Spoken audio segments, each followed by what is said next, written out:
Bonjour à tous les supporters, j'espère que vous allez bien. C'est Fabien, on se retrouve donc pour un tout nouveau podcast consacré à la quatrième épreuve du Grand Prix, le NHK Trophy qui s'est déroulé ce week-end. Puis dans un deuxième temps, comme d'habitude, nous présenterons le prochain Grand Prix qui sera le Skate America le week-end prochain. Je vous rappelle que pour nous rejoindre et pour nous suivre, vous avez les réseaux sociaux du club, Instagram ou Facebook, mais également notre site internet. Vous pouvez également nous rejoindre en remplissant les formulaires sur les sites cités, mais également nous contacter par mail si vous avez des questions. Nous allons donc nous consacrer au NHK qui a permis de dégager de nouveaux qualifiés pour la finale du Grand Prix de Nagoya au mois de décembre. Je rappelle qu'il y a 6 qualifiés par catégorie. Dans le nouveau bulletin qui sera envoyé aux adhérents, vous aurez un tableau récapitulatif des qualifiés provisoires. Pour ce Grand Prix, on a donc retrouvé notamment des Japonais, très présents chez eux, mais également dans la catégorie danse, un fort plateau européen, avec la victoire sans contestation en danse des Anglais Laila Fear et Lewis Gibson, qui 2 ans après leur première victoire en Grand Prix ici au NHK, récidive avec une très belle compétition, un très beau programme court, même si un petit peu moins bien noté qu'à Angers. Ils ont fait 81 points contre 84 à Angers. Ils ont perdu un niveau sur la médiane, mais ils avaient quand même une très belle avance. Et lors du programme libre, comme d'habitude, avec beaucoup d'enthousiasme et d'énergie sur leur danse écossaise, ils se sont fait plaisir, ils ont fait plaisir au public. Ce ne sont peut-être pas les meilleurs techniciens, mais il y a beaucoup d'envie, beaucoup de vitesse et d'agressivité dans leur patinage. Ça fonctionne très très bien avec beaucoup de trouvailles. Leur victoire est pour moi incontestable sur ce Grand Prix, même si là encore sur le libre, ils font un petit point de moins qu'à Angers. Ils se qualifient sans problème pour la finale du Grand Prix. Ils devancent les Italiens Guignard-Fabri qui ont été très courageux. Un début de saison décidément bien compliqué. Après la 4e place très surprenante à Angers, ils ont connu une collision lors de l'échauffement de la danse courte jeudi. Charlène a été sévèrement touchée. Ils ont quand même réussi à patiner la danse courte et la danse libre. Une erreur sur les twizzles pour Marco lors de la danse courte. Un sans faute lors de la danse libre qui a été enfin mieux récompensé avec 122 points contre 117 à Angers. Ils commencent à monter en puissance, ça va mieux, même si leur choix est moins novateur que les années précédentes. On sent qu'ils ont retrouvé de la fluidité. Ils ont bien sûr décidé de ne pas participer au gala pour se préserver pour les futures compétitions. À noter qu'avec une 4e place et une 2e place, normalement, ils ne se qualifieront pas pour la finale du Grand Prix de Nagoya. En 3e place, on retrouve les Américains Michael Green et Rachel Green et Michael Parsons qui avaient déclaré forfait pour la danse libre de la Coupe de Chine et qui ont réalisé une très belle performance avec 2 programmes très bien réalisés, et notamment un très joli libre sur des musiques plutôt orientales, un podium en Grand Prix qui est plutôt une bonne nouvelle pour eux, même si bien sûr ils ne peuvent pas espérer aller en finale. En tout cas, ça les place très très bien pour la qualification aux Jeux Olympiques, derrière notamment Chuck Bates, dont on parlera un peu plus tard. À noter la 4e place des Tchèques Tachlerova, qu'on aurait pu croire sur le podium, mais qui ont fait un libre un petit peu plus hésitant, malheureusement. Seulement 6e de ce programme libre, alors que ce Matrix est très bien construit. C'est un petit peu dommage. Il rate à nouveau une belle occasion de faire un podium. Et à noter un retour pour cette compétition de danse, celui des médaillés de bronze 2018 aux Jeux et des vice-champions du monde 2016, Maya Alex Shibutani, qui avait donc tenté un retour pour espérer participer aux Jeux et être médaillé. Retour plutôt poussif, 6e de la danse courte, 5e sur la danse libre. Et au total, techniquement, c'est toujours assez solide, mais j'ai trouvé ça un petit peu plat, et de réutiliser un programme libre sur Coldplay qu'ils avaient déjà utilisé par 2 fois, c'est un petit peu dommage pour un retour. On aurait aimé qu'ils proposent autre chose. Chez les couples, malheureusement, ça a très mal commencé côté français avec une chute de Camille Kovalev sur le triple look piqué individuel lors du programme court. Camille est tombée sur son épaule en extension.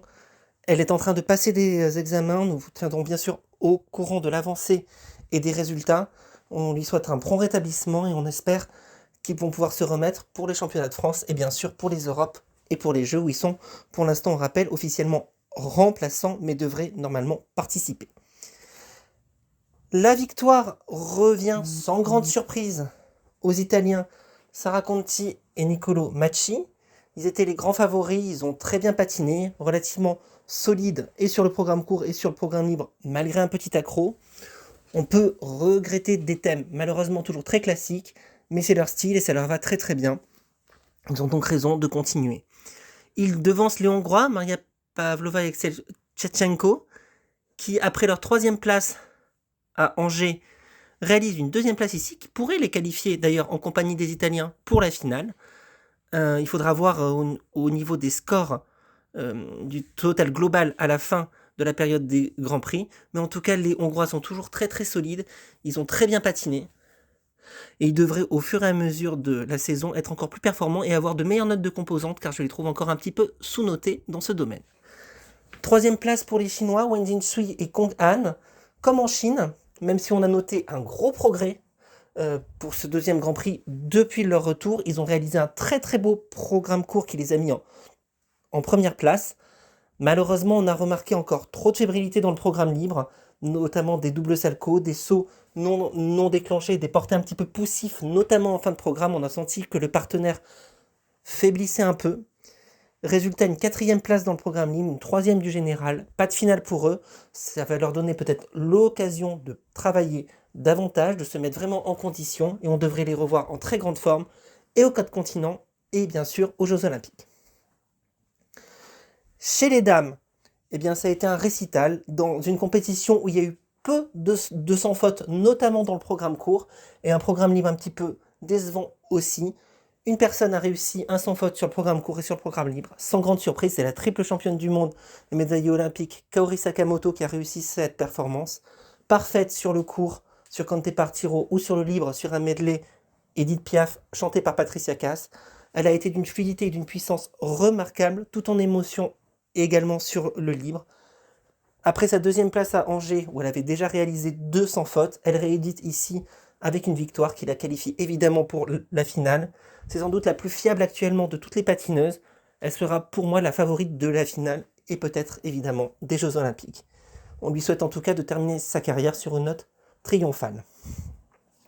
Elle devance la Kazakh d'origine russe Sofia Samodelkina, qui réalise son premier podium en Grand Prix, à 27 points derrière la japonaise. 2 performances très solides pour Samodelkina, dans le programme court mais dans le programme libre également.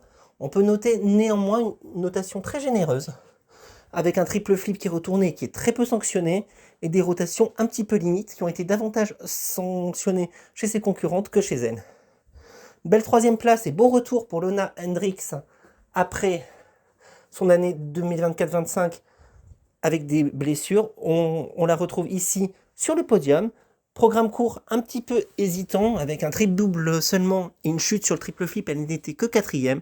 Très très joli libre avec un sans faute, malgré quelques rotations un petit peu limites comme toujours avec Lona. Un programme assumé, mature, investi. Elle a de très bonnes notes de composantes. Avec ce podium, elle se replace pour un titre européen, et en tout cas pour un top 5 olympique, on l'espère. Petit mot également sur la 4e place, c'est un très beau retour également pour la coréenne Young-Yu. Après une saison 24 et 25 blanche, on la retrouve cette saison très en forme. Elle avait déjà fait un très beau libre au Grand Prix de France. Ici, elle fait un excellent cours, 3e. Un très beau libre aussi, en apparence un sans faute. Malheureusement, les juges ont été beaucoup plus sévères avec elle qu'avec sa modèle Kina. Elle est sanctionnée de plusieurs sous-rotations et ne termine que 4e à 1/10 de la 3e place. C'est un petit peu dommage, mais ça va tout de même la remettre en grande confiance, on espère, pour la suite de la saison. Elle est prétendante, effectivement, à une qualification olympique pour la Corée.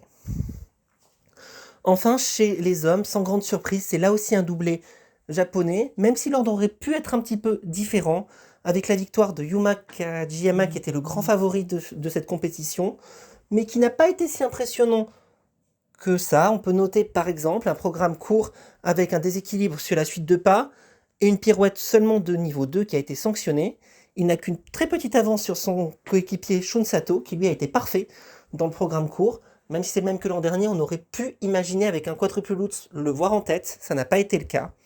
Dans le programme libre, pareil, Yuma Kajiyama chute sur le quadruple boucle piqué, ne fait qu'un quad double en combinaison, mais malgré tout, en se classant deuxième à quelques centièmes de Shun Sato, cela suffit pour gagner. Shun Sato, qui a réalisé lui un nouveau sans faute, avec 3 quadruples, dont le Lutz, a été pour moi un peu sous-payé, sous-noté, et même si les composantes sont meilleures chez Kajiyama, je pense qu'il aurait pu, voire aurait dû, gagner. En tout cas, Shun Sato se qualifie sans problème pour la finale du Grand Prix. Kajiyama, lui, jouera sa qualification en Finlande, notamment face à Adansio Imfa, ce sera très intéressant. Et on pourra juger sur ce second Grand Prix de son état de forme.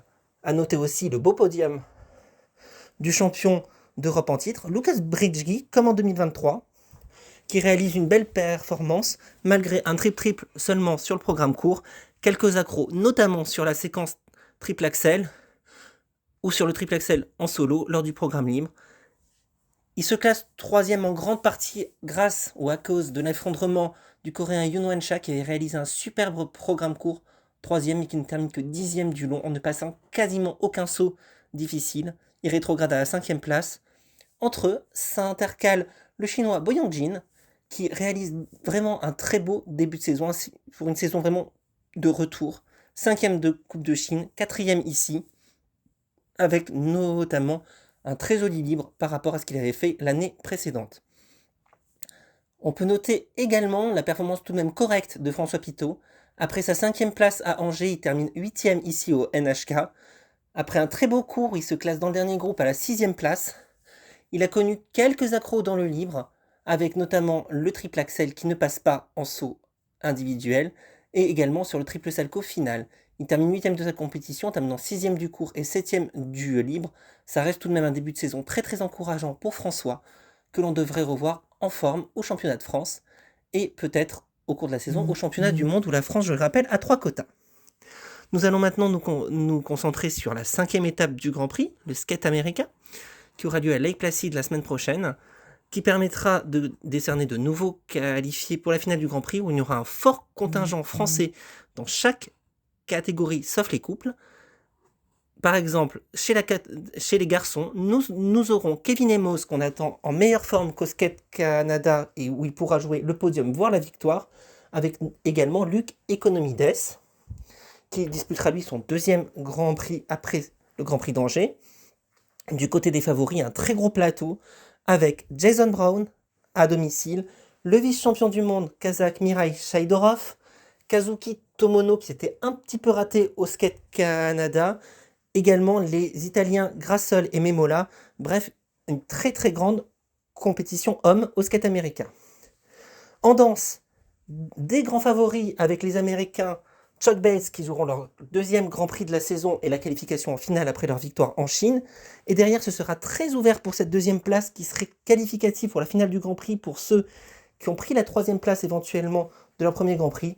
Par exemple, les Canadiens Lajoie, Laga, Lopareva Brissot, nos Français, et également en cas de contre-performance, Carrera Ponomarenko, 4e du Skate Canada, mais qui au bénéfice, pourquoi pas d'une victoire au Skate américain, peuvent se qualifier pour la finale. Du côté français, en plus de Lopareva Brissot, nous aurons également De Mougeot, Le Mercier, qui avait un petit peu raté leur libre en Coupe de Chine, et qu'on espère en bien meilleure position ici, et également Fradji Fourneau, qui disputeront leur 2e Grand Prix après Angers. En couple, on va avoir un très joli duel, un face-à-face entre les vainqueurs d'Angers, Miura Kihara, les Japonais, double champions du monde, et les Géorgiens Metelkina Berulava, qui l'avaient emporté en Chine, et qui sont en très très grande forme cette saison. Donc ce sera vraiment un duel pour le podium, voire pour le titre olympique, qui se déroulera au Skate America, et pour lequel on espère voir de très belles performances. Du côté des dames, on retrouvera la championne du monde Alyssa Liu, aux prises avec notamment des Coréennes, Aen Lee et Chaeyeon Kim. Et côté français, Léa Serna sera présente après un Grand Prix un petit peu décevant là aussi à Angers. On espère la revoir à 100% et avec un programme libre à l'égal de ce qu'elle avait fait en Coupe de Nice, où elle avait fait un sans faute, pour espérer pourquoi pas un top 5 sur ce Grand Prix. Nous vous tiendrons bien évidemment au courant des diffusions, sachez que ce sera dans la soirée, à partir de vendredi soir. Donc si vous voulez veiller tard, après vous êtes levé tôt au NHK, donc regardez le Skate America. N'hésitez pas à nous suivre sur nos réseaux sociaux, nous contacter par mail et à visiter notre site. Nous vous remercions, nous vous souhaitons une très belle semaine et à très vite pour un nouveau podcast. Au revoir.